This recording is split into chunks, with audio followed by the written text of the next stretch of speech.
दोस्तों, बहुत समय पहले की बात है। एक छोटे से गांव में एक महान गुरु अपने ज्ञान और तपस्या के लिए प्रसिद्ध थे। उनके पास हजारों शिष्य थे जो उनसे जीवन के रहस्यों और धर्म का ज्ञान प्राप्त करते थे। इन शिष्यों में एक युवा शिष्य था जो गुरु से गहरा स्नेह रखता था और उनका आदर करता था। उसका नाम अर्जुन था। अर्जुन गुरु का सबसे प्रिय शिष्य था और उसमें सीखने की अद्भुत लगन थी। एक दिन गुरु ने सभी शिष्यों को बुलाया और कहा, कल सुबह सभी लोग एक ही पगडंडी से होकर पास के जंगल की ओर चलेंगे, पर अर्जुन तुम्हें दूसरी दिशा में जाना होगा।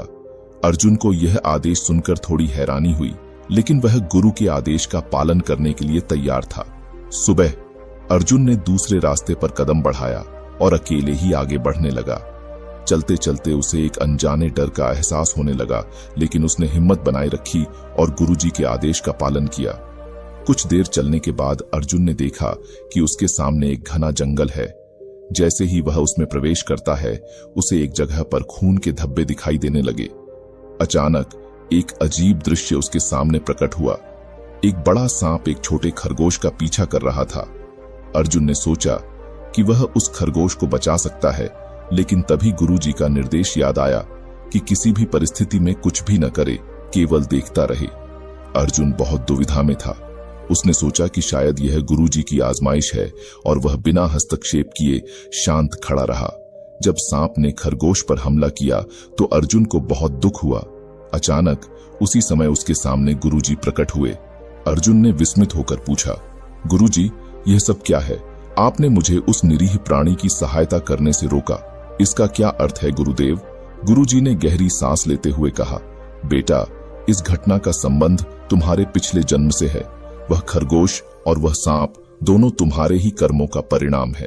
अर्जुन हतप्रभ होकर गुरुजी की ओर देखने लगा। गुरुजी ने रहस्यमयी मुस्कान के साथ कहा, पिछले जन्म में तुमने इस जंगल में एक व्यापारी के रूप में जीवन जिया था। एक दिन तुम्हारे मार्ग में एक व्यक्ति ने मदद मांगी थी, पर तुमने उसकी सहायता करने के बजाय उसे जंगल में अकेला छोड़ दिया था।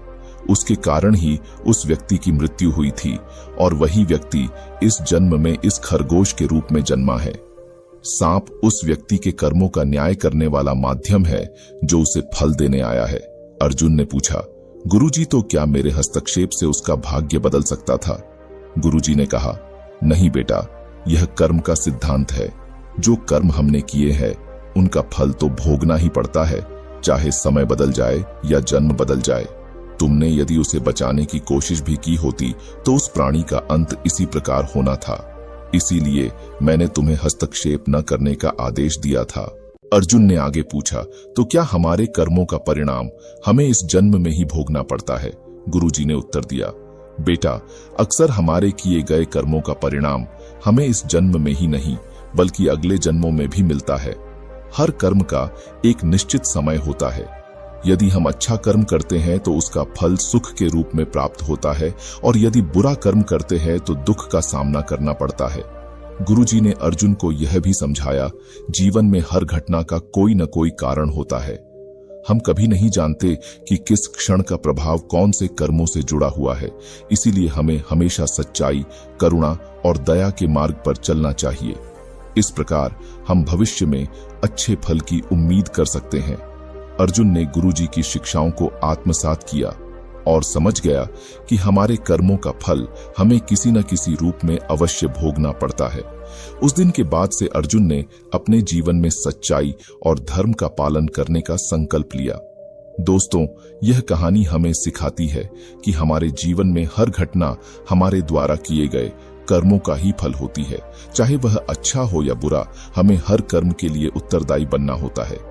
इसलिए हमें सदा धर्म और सच्चाई के मार्ग पर चलना चाहिए, ताकि हमारे कर्मों का फल सुखद हो और हम जीवन में शांति और संतोष प्राप्त कर सकें। धन्यवाद।